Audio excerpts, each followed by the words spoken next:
Hi hello student, आज हम करेंगे एक नया टॉपिक जो है nature and behaviour of long run cost curve. देखिए, हमने शॉर्ट रन कोस्ट कर्व कर चुके हैं। अब लॉन्ग रन कोस्ट कर्व क्या होते हैं और उनका बिहेवियर कैसा आता है, आज इस वीडियो में हमने ये करना है।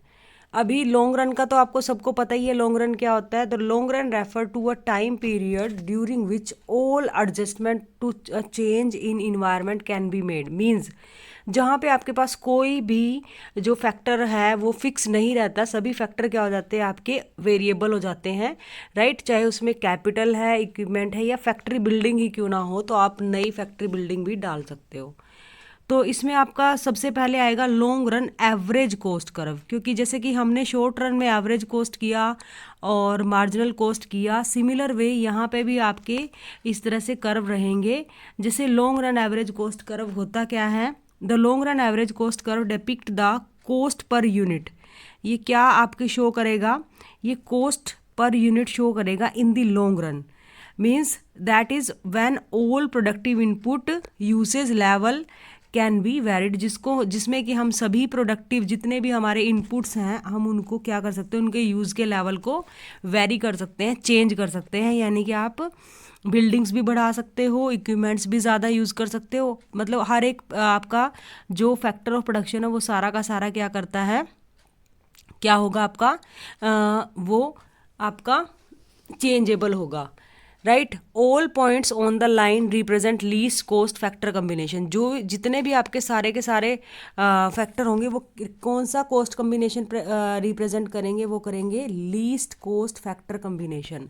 देखिए, मैं पहले भी बता चुकी हूँ, अगर आप कंज्यूमर की बात करते तो कंज्यूमर को मैक्सिमम सेटिस्फेक्शन चाहिए होती है, और जब हम प्रोड्यूसर की बात करते हैं तो उसको लीस्ट कोस्ट फैक्टर कम्बिनेशन। इसका मतलब क्या है कि वो फैक्टर का कम्बिनेशन चूज करेगा जिसमें उसकी लीस्ट मतलब सबसे कम कॉस्ट आए, क्योंकि जब कॉस्ट कम होगी तभी वो प्रॉफिट अर्न कर सकता है, राइट। अभी जैसे कि आपने ये देखा है, राइट। तो यहाँ पे हम इसको बोल देते हैं LRAC। LRAC भी बोल सकते हैं इसको आप, साथ में क्या बोल सकते हैं इसको। अब LRAC का मतलब क्या है, long run average cost curve, right. इसको आप LAC भी लिख सकते हो और LARC भी, ये आपके ऊपर डिपेंड करेगा। यहाँ पे दो जगह अलग अलग लिखा हुआ है इसमें, तो आप इसको खाली लॉन्ग रन एवरेज कोस्ट भी लिख सकते हो, राइट। ये लॉन्ग रन एवरेज कोस्ट है क्या चीज़, the long run average cost curve depict the cost per unit of output in the long run when all productive input usage level can be varied, जो कि मैंने अभी आपको बताया था, राइट। इसमें क्या होते हैं, जो भी आपके लीस्ट कॉस्ट कम्बिनेशन शो करेंगे, point above the line are attainable. जो भी पॉइंट्स होंगे उनको आप अटेन कर सकते हो, ठीक है। But unwise while point below the unattainable given represent factor of production. ये आपको अभी थोड़ी देर में दिखा देंगे। The behaviour assumption underlying the curve is that producer will select the combination of input that will produce a given output at lowest possible cost। यानी कि कॉम्बिनेशन तो आपके पास बहुत सारे होंगे, लेकिन प्रोड्यूसर हमेशा वही पॉइंट चूज करेगा जहाँ पे उसकी कॉस्ट सबसे कम आती होगी, राइट।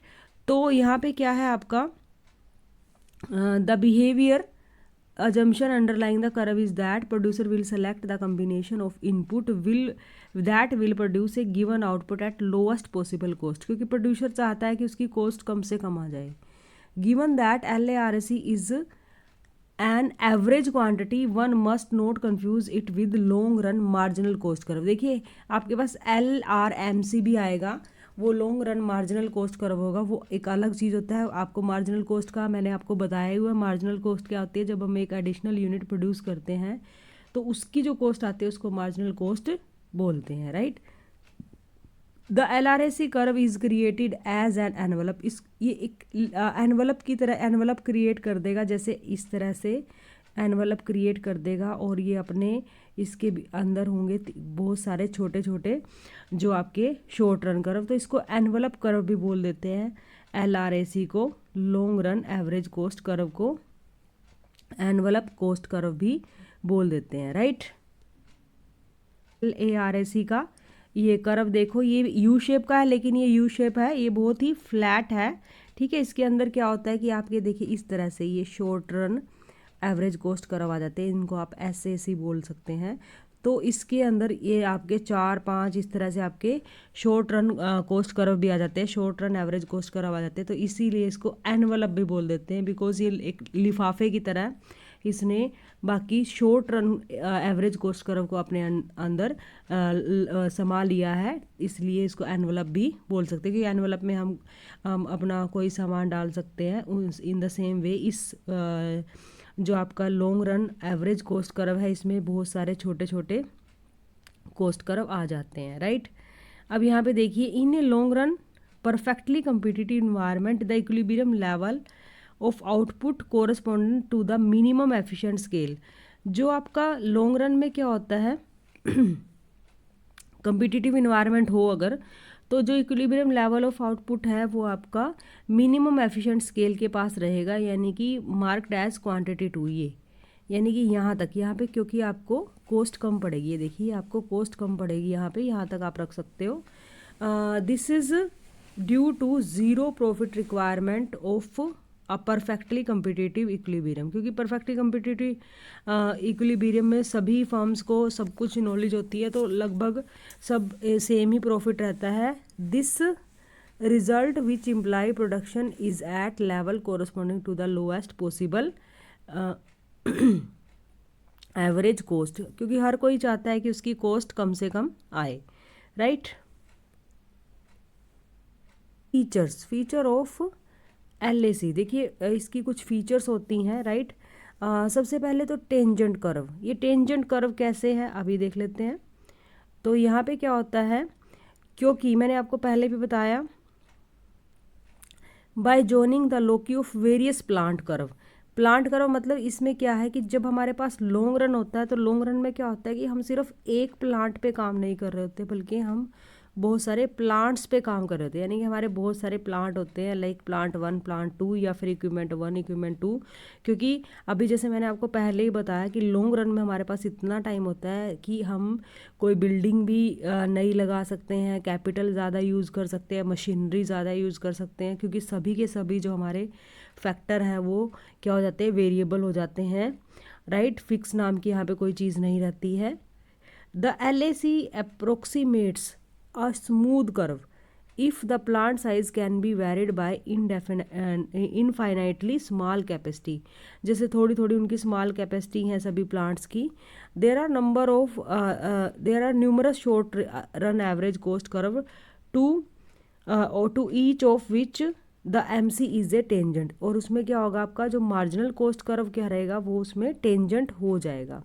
इन अदर वर्ड्स क्या होता है, long run average cost curve is the locus of all the point of tangency. जहाँ पे वो टेंजेंट यानी कि जहाँ पे भी वो टच करेगा वहाँ पे आपका ये कर्व बन जाएगा। दूसरा होता है, इसको एनवलप कर्व भी बोलते हैं। एनवलप कर्व क्यों बोलते हैं, the LAC is also referred to as envelope curve because it is the envelope of a group of short run average cost curve, जो कि मैंने अभी थोड़ी देर पहले आपको बताया भी था, appropriate to different level of output.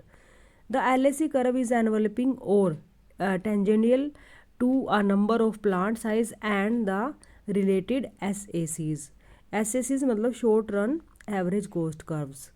तो ये हो गया आपका, this is a much simplified assumption. Normally however the firm may come across with a choice among the large variety of plants. कई बार वो चॉइस भी कर सकती है, लेकिन फिर भी हम एक इसको अज्यूम करके चलते हैं। देन प्लानिंग कर्व, इनको प्लानिंग कर्व भी माना जाता है, right. Planning curve LAC is regarded as long run planning device as it is denoted the least unit cost of producing each possible level output and size of the plant in relation to the LAC curve. इसको planning curve क्यों बोलते हैं, क्योंकि ये हमें वो चीज़ दिखाती है कि जहाँ पे हम कॉस्ट हमारी जो है वो बहुत ही कम हो, यानी कि कॉस्ट रिड्यूस हो जाए, हम उस लेवल को यहाँ पे चूज़ करते हैं। जो भी एक रैशनल एंटरप्रेन्योर होगा, रैशनल मीन्स जो भी वाइज होगा, जो भी अपना इंटेलेक्चुअल प्रॉपर्टी को यूज़ करता है, यानी कि अपने दिमाग को यूज़ करके, माइंड को यूज़ करके, अपने प्रॉफिट और लॉस को समझ के चीज़ें करता है, तो उसके लिए वो हमेशा क्या करेगा, वो सेलेक्ट करेगा ऑप्टिमम स्केल ऑफ प्लांट। तो वो ऑप्टिमम क्या है, ऑप्टिमम ना तो कम होता है ना ज़्यादा, ऑप्टिमम एक एडिक्वेट यानी कि जो ज़रूरी है जिससे कि आप अपने लॉस होने के रिस्क से बच सको, वो वाला लेवल होता है ये, राइट। तो वो इस तरह से काम करता है, इसीलिए वो बड़े सोच समझ कर अपना काम करता है। उसके बाद है मिनिमम कॉस्ट कम्बिनेशन, ये मैंने अभी आपको पहले भी बताया था, right. Since LAC is derived as the tangent of various SAC's curve under consideration, the cost level presented by the LAC curve for different level of output reflect minimum cost combination. तो ये आपको क्या show करेगा, minimum coast combination आपको ये show करता है, right. Next point है फ्लैटर यू शेप्ड। देखिए यू शेप आपका एसएसी भी होते हैं, वो कुछ इस तरह से होते हैं। अभी मैंने ऊपर दिखाई थी आपको, इसकी शेप क्या होगी, वो होगा तो यू शेप, लेकिन वो यू शेप बहुत ही ज़्यादा फ्लैट होगी इस तरह से।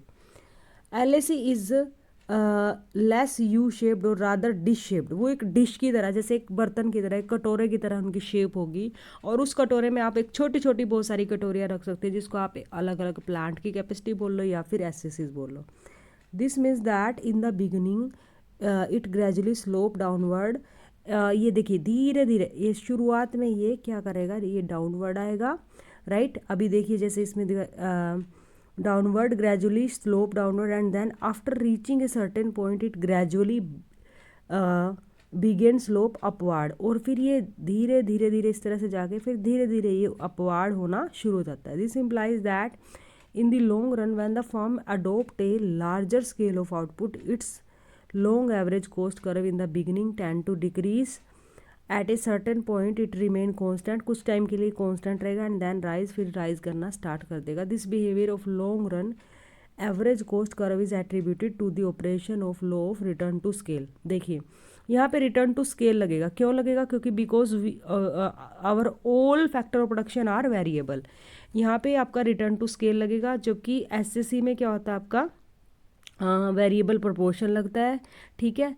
Increasing return in the beginning cause decreasing cost, क्योंकि शुरुआत में आपको इंक्रीजिंग रिटर्न हो रही है तो वो आपकी कोस्ट को डिक्रीज कर देता है, फिर आपको कांस्टेंट रिटर्न मिलेंगी, फिर आपको कांस्टेंट कोस्ट, कांस्टेंट रिटर्न की वजह से कांस्टेंट कोस्ट, और लास्ट में जब आपकी रिटर्न डिक्रीज करेगी डेफिनेटली, तो इसका मतलब क्या होगा, इंक्रीजिंग कोस्ट आपका हो जाएगा, राइट। तो ये था आपका long run average cost curve. अभी हम देख लेते हैं लॉन्ग रन में मार्जिनल कोस्ट कर्व हमारा किस तरह से होगा।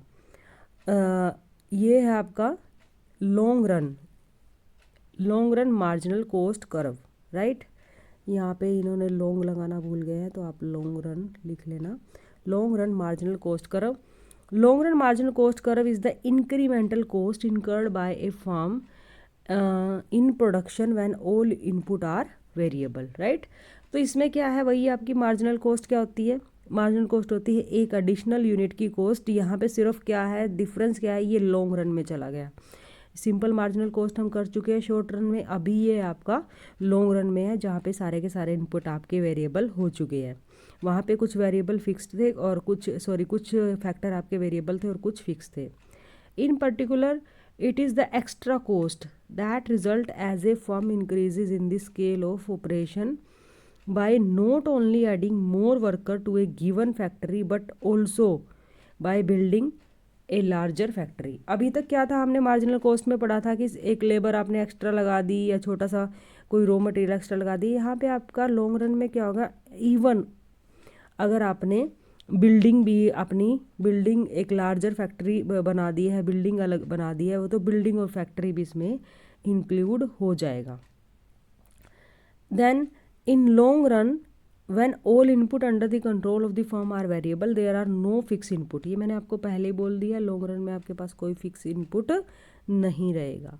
And with no fix input increasing और decreasing marginal return cost, there are however two similar influence economies of scale and diseconomy of scale। तो यहाँ पे आपको दो चीज़ें मिलेंगी, बिकॉज आपके पास टाइम ज़्यादा है तो इकोनॉमीज ऑफ स्केल भी मिलेंगी और कुछ डिसइकोनॉमीज भी मिलेंगी, क्योंकि जैसे जैसे आप प्रोडक्शन का लेवल बढ़ाते हो डेफिनेटली कुछ आपको बेनिफिट्स होते हैं और कुछ उसके नुकसान भी होते हैं, राइट। उसके बाद है आपका जो in long run there are no fix input, ये हम पहले भी डिस्कस कर चुके हैं, right. As such marginal return and specially the law of diminishing marginal return do not operate, तो यहाँ पे ये ऑपरेट नहीं होगा and this do not guide production and cost, इसीलिए यहाँ पे ये ना तो प्रोडक्शन को गाइड करेगा ना ही कॉस्ट को, क्योंकि डिमिनिशिंग मार्जिनल रिटर्न तो यहाँ पे अप्लाई होगा ही नहीं, क्योंकि ये डिमिनिशिंग कब होगा, जब आपके पास कोई फिक्स इनपुट हो। हमारे पास जब फिक्स इनपुट होगा ही नहीं तो हमारी जो मार्जिनल रिटर्न है वो कहीं पे भी डिमिनिश नहीं होने वाली है। Instant long run marginal cost curve is affected by increasing and decreasing return to scale, लेकिन इसके ऊपर इम्पैक्ट पड़ता है आपका इंक्रीजिंग और decreasing return to scale which translate into economies of scale, जो कि आपका क्या कर देता है यहाँ पे एक इकोनॉमीज आ जाती हैं जब हमारी क्या होता है, जब हमारा रिटर्न बढ़ रही होती है तो हमें इकोनॉमी ऑफ स्केल मिलती है, जब हमारी रिटर्न डिक्रीज होती है तो हमें इकोनॉमीज ऑफ स्केल मिलती हैं यहाँ पे, राइट। तो यहाँ पे ये प्रोडक्शन में और कॉस्ट में इतना ज़्यादा उस तरीके से नहीं होगा जैसे सिंपल मार्जिनल कॉस्ट था। Long run marginal cost curve is incremental cost incurred by firm in a production when all input are variable. In particular, it is the extra cost that result as a firm increases the scale of operation, not by only adding more worker to a given factory, but also by building a larger factory। यानी कि जब वो एक बड़ी factory भी बनाते हैं तब भी हो जाता है, राइट। यानी कि पहले क्या होता था, सिंपल जो मार्जिनल कॉस्ट होती है आपकी शॉर्ट रन में, तो वहाँ पे आप अब फैक्ट्री वगैरह नहीं बढ़ा सकते हो, सिर्फ लेबर बढ़ा के ही आप ये कर सकते थे। अभी देखते हैं आगे, सामने है ये कर्व दिखा दिया है यहाँ का, जो आपका LRMC है, इसको LMC भी लिख सकते हो आप, long run marginal cost curve, LRMC भी लिख सकते हो, long run marginal cost curve. ये देखिए वाई एक्सिस पे कॉस्ट और इधर आपका यूनिट ऑफ आउटपुट, जैसे जैसे आप यूनिट ऑफ आउटपुट इंक्रीज़ कर रहे हो, देखो शुरुआत में क्या डिक्रीज़ कर रही है, फिर यहाँ पे आपका मिनिमम पॉइंट आ जाता है एक, और फिर वापस से ये इंक्रीज़ करना शुरू कर देती है जैसे जैसे आपकी प्रोडक्शन बढ़ती है। तो ये आपका कर्व हो गया, राइट। अभी देखते हैं आगे क्या है। हाँ जी, इसमें भी क्या है, देखो आपका स्केल ऑफ इकोनॉमी लग जाता है इसमें, ठीक है। और इसमें भी आपका जो मार्जिनल कॉस्ट कर्व है उसकी शेप भी क्या हो जाती है आपकी यू शेप, ठीक है ना। ये देखो U shape long run marginal cost curve such as the one displayed to the right. अभी मैंने आपको दिखाया था, for relatively small quantity of output the curve is negatively sloped, then for large quantity curve positively sloped. अगर आप थोड़ा यहाँ पे देखिए, अगर आप जॉइंट लेवल पे कोई काम करते हो, बड़े लेवल पे कोई काम करते हो, राइट, तो अगर आप कम क्वांटिटी को प्रोड्यूस करोगे डेफिनेटली क्या होगा, आपका स्लोप नेगेटिवली होगा, यानी कि आपकी कॉस्ट ज़्यादा आने वाली है। लेकिन जैसे ही आप लार्ज क्वांटिटी शुरू कर देते हो तो वो पॉजिटिवली स्लोप्ड हो जाता है। While the shape of long run marginal cost curve look surprising like that of short run, वो उसी तरह से ही होती है। The underlying cost force are different, बेशक से वहाँ पे देखिए शॉर्ट रन में क्या था आपका मार्जिनल कॉस्ट कर्व में, उसमें भी यू शेप है, लॉन्ग रन में भी, लेकिन वहाँ पे आपका यू शेप होने का कारण है कि एक कुछ फिक्स्ड है वेरिएबल, कुछ फिक्स्ड फैक्टर है, कुछ वेरिएबल फैक्टर है, लेकिन यहाँ पे सारे के सारे फैक्टर आपके वेरिएबल हो जाते हैं। This U shape is not the result of increasing then decreasing marginal return that the surface in the short run when a variable input is added to a fix. वहाँ पे क्या था short run में, मैंने पहले ही बता दिया, क्योंकि शॉर्ट रन में हमारे पास क्या होता है, हमारे पास एक फिक्स्ड इनपुट है और जिसके साथ हम वेरिएबल इनपुट लगाते जाते हैं तो फिक्स की जो कॉस्ट है वो कम हो जाने के कारण वो डिक्रीज करता है, right. The negatively sloped portion of long run marginal cost curve reflect economies of scale. जो नेगेटिवली स्लोप्ड है वो क्या दिखा रहा है, इकोनॉमीज ऑफ स्केल दिखा रहा है and increasing return to scale दिखा रहा है। और जो पॉजिटिवली स्लोप्ड है, क्योंकि पॉजिटिव स्लोप में क्या हो जाएगा, जैसे जैसे आप प्रोडक्शन बढ़ा रहे हो वैसे वैसे आपकी कॉस्ट बढ़ रही है, तो वो रिफ्लेक्ट करेगा डिस इकोनॉमी। क्योंकि देखिए एक टाइम आने के बाद क्या होता है कि आप जितना ज़्यादा कॉस्ट बढ़ाते जाते हो तो उसका इम्पैक्ट क्या पड़ेगा आपको, उसका इम्पैक्ट नेगेटिव पड़ेगा। मान लो आपने एक लेवल तक बहुत ज़्यादा प्रोडक्शन बढ़ा ली, लेकिन एक टाइम पे उसमें क्या हो जाएगी, कॉस्ट वो इंक्रीज़ करेगा। अभी रिलेशनशिप बिटवीन हम LAC एंड SAC कर लेते हैं, ठीक है। देखो लॉन्ग रन में और शॉर्ट रन एवरेज कॉस्ट में क्या रिलेशनशिप है, मैंने पहले भी बता दिया था, जो एनवलप कर्व के थ्रू बताया था। अभी थोड़ा सा ब्रीफ में हम इसको भी डिस्कस कर लेते हैं। In the long run all cost of firm are variable, definitely कोई फिक्स कॉस्ट नहीं रहती है, क्योंकि फिक्स फैक्टर ही नहीं रहते, सारे फैक्टर वेरिएबल हो जाते हैं। The factor of production can be use in varying proportion to deal with an increased output. The firm having time period long enough can build larger scale और type of plant to produce the anticipated output. यानी कि इतना time है उनके पास कि वो नई building, नया प्लांट लगा सकते हैं। The shape of the long run curve cost, ये भी यू शेप है जो मैंने आपको बताया था, लेकिन ये क्या होती है, फ्लैटर है आपके SAC से। ये देखिए ये आपका दोनों ही चीज़ें दिखा दी है, दोनों ही इकट्ठा ही दिखा दिया है। ये देखिए जो आपको ये डॉटेड में दिख रहा है, ये वाला ये डॉटेड है, जो ये ज़्यादा फ्लैट है, ये आपका LAC है, राइट।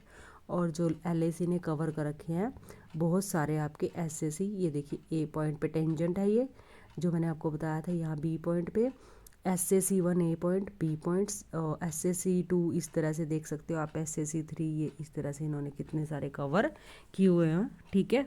तो ये different different level of output दिखा रखे हैं। जैसे ये प्लांट A मान लीजिए, इसको plant B, plant C, plant D, plant E। तो ये देखिए इसका प्लांट A का यहाँ तक आउटपुट, फिर प्लांट B का यहाँ तक, यहाँ से यहाँ तक। तो इस तरह से आप देख सकते हो अलग अलग प्लांट की अलग अलग आउटपुट, और लॉन्ग रन में ये सारा का सारा ये कवर हो जाएगा किसके द्वारा, एक long run average cost curve के द्वारा, राइट। अब डायग्राम में आपको दिखाई दे रहा है, देखो 5 अल्टरनेट स्केल ऑफ प्लांट दिखा रखा है। SAC1 मैंने अभी बताया था जो आपको। इन the long run the firm will operate the scale of plant which is most profitable it. तो वो उस स्केल पे काम करेगी जो भी उसको मोस्ट प्रॉफिटेबल होगा। In the anticipated output rate is 1000 पर unit of the time the firm would build the scale of plant given by SAC5। अगर वो 1000 यूनिट प्रोड्यूस करना चाहते हैं तो वो 5वें यूनिट पे जाएगा and operate it at point E, और इसको ऑपरेट करेगी पॉइंट E पे। If we draw a tangent line to each of the short run, सभी को टेंजेंट लाइन को आप मिला दोगे तो हमारे पास LAC आ जाएगा। मैं अभी दिखा रही हूँ आपको, ये देखिए, ये देखो आपने यहाँ पे क्या करना है, आप जब करो बनाओगे तो आप कैसे बनाना, और साथ साथ करो बनाया करो, तभी आपको समझ में आएंगी चीज़ें। देखिए सबसे पहले आपने क्या करना है, ये देखिए ये नीचे आउटपुट और ये आपका इधर कॉस्ट। सबसे पहले आपने SAC बनाने हैं, राइट। और ये जो भी ये पॉइंट होंगे ये टेंजेंट करते हुए, अब इनको जब मिलाओगे तो आपका LAC इस तरह से बन जाएगा, राइट। तो ये E पॉइंट इक्विलिब्रियम का होगा। मान लो वो 1000, सपोज ये 1000 यूनिट है यहाँ पे और 1000 की प्रोडक्शन करना चाहते हैं, तो वो यहाँ पे इक्विलिब्रियम पॉइंट E पॉइंट पे आ जाएगा, यानी कि वो यहाँ तक प्रोडक्शन कर सकते हैं। जैसे A प्लांट पे इतनी प्रोडक्शन कर ली, B प्लांट पे इतनी, इस तरह से ये प्लांट की प्रोडक्शन करके ये वो 1000 यूनिट तक पहुँच के इक्विलिब्रियम में आ सकती है। फुल कैपेसिटी नहीं यूज़ करेंगे, क्योंकि फुल कैपेसिटी यूज़ करने पे क्या होगा कि आपको डिसइकोनॉमीज होने लग जाएंगी, राइट। ये देखिए जैसे मान लो आप भी पढ़ने लग जाओ, आप भी अपनी फुल कैपेसिटी यूज़ करोगे तो जितना याद किया है वो भी भूल जाओगे। तो इसी तरह से प्लांट का भी है, अगर आपको इकोनॉमीज हो रही है तो डेफिनेटली डिसइकोनॉमीज तो होंगी ना। तो इसीलिए ये एक लेवल फिक्स कर दिया यहाँ पे, ये जो टेंजेंट आपको दिखाई दे रहा है, राइट। करो ये मैं पिछली वीडियो में भी करा चुकी हूँ, फटाफट से क्विक रिविजन लेते हैं। As the output increases, the total fixed cost gets separate over larger and larger output, and therefore AFC goes on progressively decline। ये मैं आपको पहले भी करा चुकी हूँ। जो आपकी देखो सिंपल फिक्स कॉस्ट होती है वो कर्व ऐसे बनता है, एकदम स्ट्रेट आपका एक्स एक्सिस के, ये आपका एक्स एक्सिस होता है। और जो आपका AFC ये FC का कर्व है, ये किसका, FC का है। और जो AVC का कर्व है वो कैसे बनता है, वो आपकी AFC क्या होती है, वो धीरे धीरे धीरे धीरे ये डिक्रीज होती जाती है जैसे जैसे आपका लेवल ऑफ प्रोडक्शन बढ़ता जाता है, राइट। तो इसलिए उसके बाद आइए फटाफट से आप एवरेज वेरिएबल कॉस्ट कर्व और पिछली वीडियो देख सकते हो, उसमें सब कुछ बता दिया गया है पहले ही। The average variable cost generally decline in initial stage, वो शुरू में डिक्लाइन करेगी as the firm expand and approaches to optimum level of output. After the plant capacity right. After the plant capacity output is reached the average variable cost begin to rise sharply, वो फटाफट से बढ़ने लगेगी, इसीलिए आपका AVC किस तरह से होता है, यू शेप्ड का होता है, राइट। तो यहाँ पे दिया भी हुआ है आपको, अभी दिखा रही हूँ आपको फटाफट से, ये देखिए 3 फेजेस आते हैं एवीसी में। पहला होता है डिक्रीजिंग, फिर कांस्टेंट और फिर होता है आपका increasing. These stages in AVC curve corresponded to the stage of increasing constant and decreasing average product. और यही आपको ये किसको कोरस्पॉन्डिंग होती हैं, जैसे आपका डिक्रीज कर रहा है, डिक्रीजिंग फेज है आपकी, एवरेज कॉस्ट डिक्रीज कर रही है, तो इसका मतलब क्या हो जाता है आपका, ये स्टेज दिखाती हैं इंक्रीजिंग प्रोडक्शन की, फिर ये कांस्टेंट और जो इंक्रीजिंग फेज है वो डिक्रीजिंग एवरेज प्रोडक्ट, आपका प्रोडक्ट एवरेज प्रोडक्ट है वो आपका डिक्रीज करने लग जाता है, राइट। फिर है ATC, average total cost curve, क्योंकि जो आपकी टोटल कॉस्ट है, TC क्या है, TC इज नथिंग बट, ये भी मैं आपको बता चुकी हूँ, TC क्या है आपका AFC प्लस AVC, जो हम पहले भी कर चुके हैं, राइट। तो ये हो गया आपका अगर हम इसको प्लस कर दूँ AFC AVC, राइट, तो ये दोनों को जोड़ के यहाँ पे आ जाता है। अभी यहाँ पे लिखा भी गया है, देखिए, since the total average cost is the sum average of fixed and variable cost, ATC is also vertical summation of AFC and AVC, उन दोनों को जोड़ के बनाया जाता है। Hence ATC is derived by the super imposition of the AVC curve over the AFC, right. As such the ATC is U-shaped, ये भी U-shaped, definitely indicating that if output of the farm is increased, initially average cost decrease up to a point, then it remain constant, after that it start rising, right। तो इस तरह से आपका ये curve भी हो जाता है। और ये यू शेप क्यों है, थोड़ा सा देख लेते हैं फटाफट से। ये सिंपल है, यू शेप इसलिए है क्योंकि देखिए आपकी AFC तो आपका क्या है, AFC तो देखिए आपका ये बन जाएगा, राइट, बट AVC है वो क्या है आपका, वो आपका यू शेप है। अगर इन दोनों को हम मिलाएंगे तो ये भी यू शेप हो जाएगा। यहाँ पे AVC कर लीजिएगा, छोटी मोटी कई बार प्रिंटिंग मिस्टेक होती है तो उनको देख लीजिएगा आप लोग, ठीक है। तो इस तरह से ये हो गया है आज के लिए। आज इस वीडियो में हम इतना ही कवर करेंगे, right. Thank you for watching my video.